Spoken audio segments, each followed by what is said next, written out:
Greetings, it's your host, Gabe Morales. So check this out, guys. Recently, I was hit with a strike by YouTube because Brant Two Scoops Daniels couldn't handle the fact that I had posted an update on his status on my 2025 Aryan Brotherhood update video. All I posted in my video was that he was a validated Aryan Brotherhood member per CDC and that he was put on a RICO trial by the feds. Well, for all of his complaining and whining, it didn't look like it did his case much good because he is now in the federal ADX at Florence, Colorado, which is well known for housing the worst of the worst, the most violent and misbehaved individuals in the system. I also posted a thumbnail of his own YouTube channel, which could have been viewed as free publicity, but I guess he was too short-sighted to see that I was probably bringing more viewers to his channel, where he could plead his case and reach more ears. And I thought I tried to be more than fair, but I guess he couldn't see that. He's pretty good at playing the victim role and probably has done that his whole life, refusing to accept any responsibility for his own behaviors. But really, it's no problem because I was planning on doing an AB update anyways, and he was locked up years ago as a 19-year-old young man on three premeditated attempted murder cases. He was convicted at trial and given a life sentence, and frequently states that he has been a victim of the system ever since. Also prosecuted under RICO was Travis Burhoff from public call MA contacts on his contraband cell phone to make deals with Mexican cartels. Then have people like Gianna Quisenberry, a female who is associated with a AB allied gang called Family Affiliated Irish Mafia, or FAME, bring contraband into facilities. Burhoff also made arrangements for AB dope to be sold as far away as the Midwest. He eventually struck a plea deal in September 2022, admitting he plotted with AB members Ronnie Yandell and Billy Sylvester to kill fellow AB member James Big Jack Mickey, whom AB leaders had soured on because they thought he was skimming drug sale revenue from them. The recent AB defendants previously mentioned on this channel are guys like Pat Boomer Brady, who was very influential in getting the AB to use the Nazi lowriders, another subservient prison gang, to do their dirty work before the NLR fell out of favor for a variety of reasons. There was Jason Corbett from Butte County in Northern California, who was housed until very recently at New Folsom Prison, located just east of Sacramento, where I used to work. Its plea involves the July 18th, 2018 slaying, with help from Brady, of a high desert state prison inmate named Donald Joker Pequeen. Joker was killed because he had falsely claimed to be an AB member in violation of the gang's code of conduct. According to court papers, authorities state that Brady struck up a conversation with Pequeen while Corbett slipped up behind him, pulled out a handmade weapon, and began stabbing him in the back.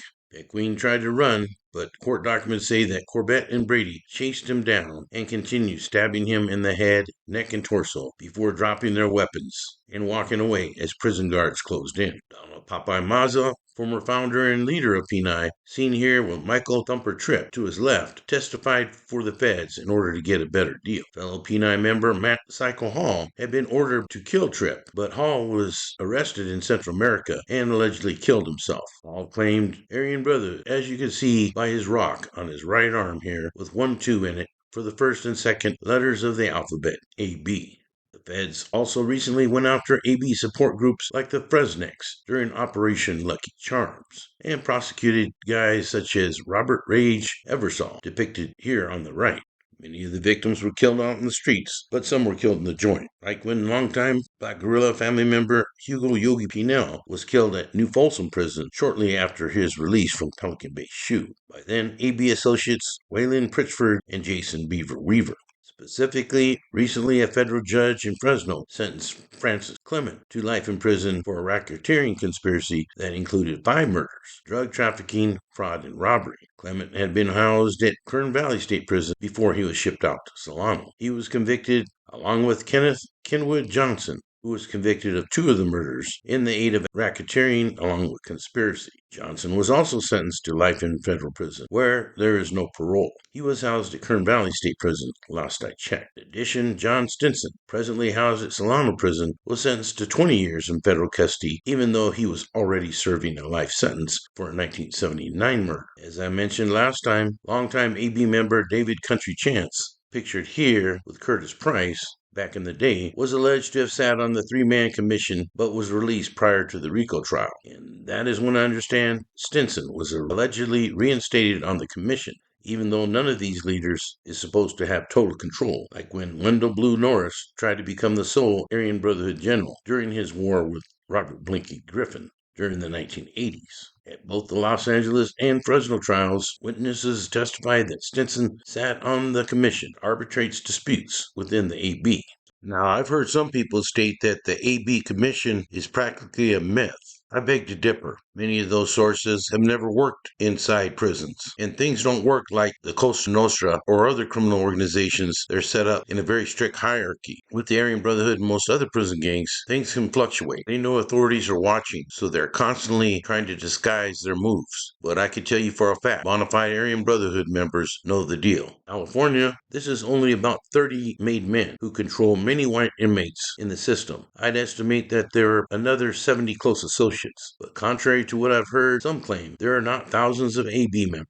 They do, however, often control thousands of white inmates in California and in the federal BOP. As witness after witness testified, these AB members directed drug deals, shakedowns, and murders from the California prison cells. And the question was not whether prosecutors could convict them or not, but whether doing so would prevent any future crimes. Many feel, including myself sometimes, that many of these cases have been counterproductive, spreading the AB to other states and institutions, or furthering a member's reputation, whereby non-members are scared to death of them and will do just about anything to keep off their bad side.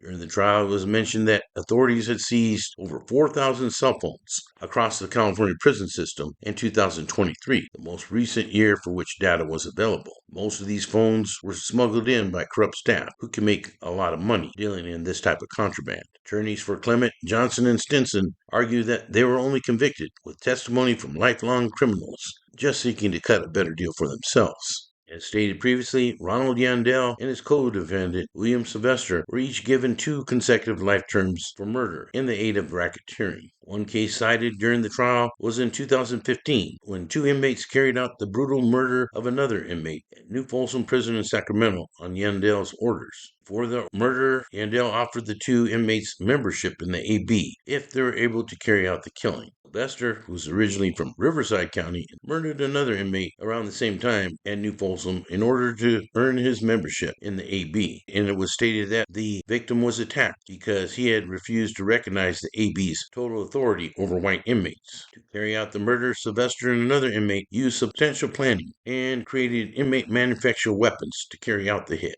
inflicting multiple lethal stab wounds to the victim's body. Another individual affiliated with the gang, James Field, tattooed stitches over his lip in a vow to never reveal the secrets of the prison gang. He dreamed of one day joining the syndicate that ruled over prison yards, where he spent most of his adult life. Like many white inmates, he admired the AB for their power, control, and access to drugs, which is considered to be money in prison. One former AB member told me this is known as having rocks in your eyes, referring to wanting to have an AB shamrock tattoo and all the benefits that come with it. He robbed, extorted, and even killed for them, he testified, until the day he became convinced that the men he idolized had turned on him. Field is now a protected witness for the feds and states, I had been brainwashed for a long time about prison politics. His whole life, violence, drug use, this white supremacist stuff. Field states that he paroled in late 2021 with instructions to do anything he could to bring in money for the brothers, and admitted to killing 3 men within a 2-week span for the prison gang. He states, I had grown up in the California prison system. Those dudes are considered gods in that world, and states that the murders and violence really didn't bother him. The only one that haunted him, he stated, is when he left prison in December 2021, when he knew it was only a matter of time before he was sent back. After leaving prison, Field said he roamed from Bakersfield to San Diego, robbing people and selling drugs, and testified that he worked mostly for Jason Beaver Weaver. And in early 2022, when Weaver asked him to collect some money from illegal gambling parlors in Lancaster, California, he met up with Michael Cornfed Brizendine, a 230-pound ex-con with blue eyes and blonde hair, a perfect potential recruit to represent the AB. a former Marine who is described as being a family man. There is no indication that I can find that he ever was a racist, but it appears that he did get caught up with some of the wrong people. Both men were guided into an AB job by Francis Clement. Field testified and said that he and Cornfed met with two other men in a Long Beach motel room where they gathered around a bed for a video conference with Clement, Weaver, and a third reputed member, Waylon Pritchford. Prisoners wanted them to rob a man who burned Pritchford in a drug deal, and their target lived in Hollywood Hills. Clement suggested that they disguise themselves as utility workers so there would not be a struggle and would likely just open the door. Next morning, a man whom Field knew only as Nick came to the motel room, and he brought a friend with him, a young kid. Field said he and Nick shoved the teenager into the bathroom at gunpoint, zip-tied him, and took the keys of his Mercedes. Driving the stolen Mercedes, Field bought hard hats and orange shirts at a Home Depot. Brezentine rented a U-Haul in order to carry out belongings from the home. Dressed as utility workers, Field, Brezentine, and Nick knocked on the door of a nice 5-bedroom Spanish Revival home in Hollywood Hills. No one answered, so Brezentine kicked in the door. With guns drawn, they went room to room until Field found a man talking on the phone. Field testified that they zip-tied the man and called Clement, and he asked to make sure that they were robbing the right person, as the victim didn't seem to know what was going on. According to Field, Clement said that yes, they were at the right house and told them to start loading up the U-Haul.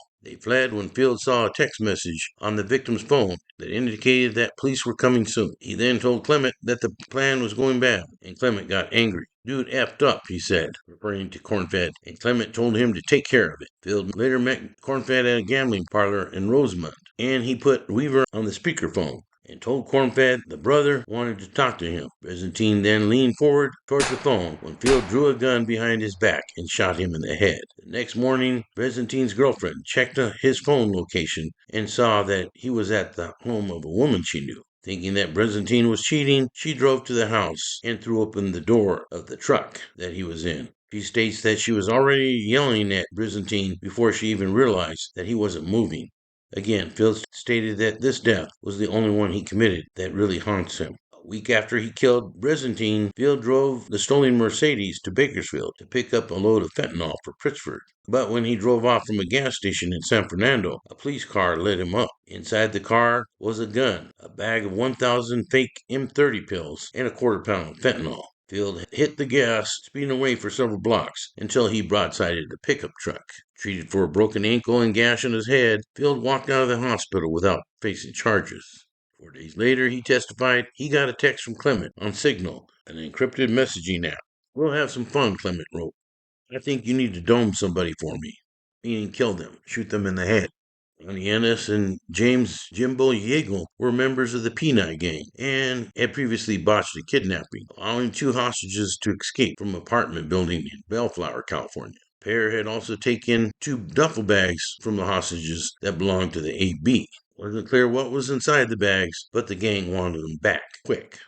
Field said that he went with 3 P9 members to Lakewood, where Yeagle and Ennis surrendered the bags. Ennis already knew he was in trouble. Figuring he was in for a beating, he handed Field his gun as a sign of trust. They drove in 2 cars towards Pomona. "Find a dark, quiet place now," Clement wrote to Field. They then pulled off the freeway and made a U-turn. Field handed Yeagle a gun and said he needed to kill his friend Ennis. "I wanted him to think that he had a chance," he testified. Yeagle got out of the car, and Field pointed his gun at Yeagle, then pulled the trigger, but it jammed. After chambering another round, he shot Yeagle in the chest. Ennis took off running, but the other P9 members chased him. Then Field heard a barrage of gunfire. Field's phone rang, and it was Francis Clement. He testified, "Frank asked me, 'What the hell is that?' And Field told him, 'That is Ronnie screaming.' As he drove back to the motel room, Field said he got a text from Clement that read, 'Proud of you guys.' Field thought, so this is what it's come to? He was indicted in 2023, held at the Fresno County Jail, when he told Weaver that he had been tricked into speaking to an informant about the Brezentine homicide. Weaver scolded him for talking about the brother's business, and all of a sudden the other inmates shot him strange looks and avoided him. One day, while he was held in the jail's recreation area, he heard the sound of a prisoner trying to jimmy his door, and he wondered if the man would get free and stab him to death for screwing up, or perhaps to silence him for the 3 murders. I sat sat there for 3 hours, ready to take it, because that's what you're supposed to do in this life, accept your punishment. I went back to my cell that night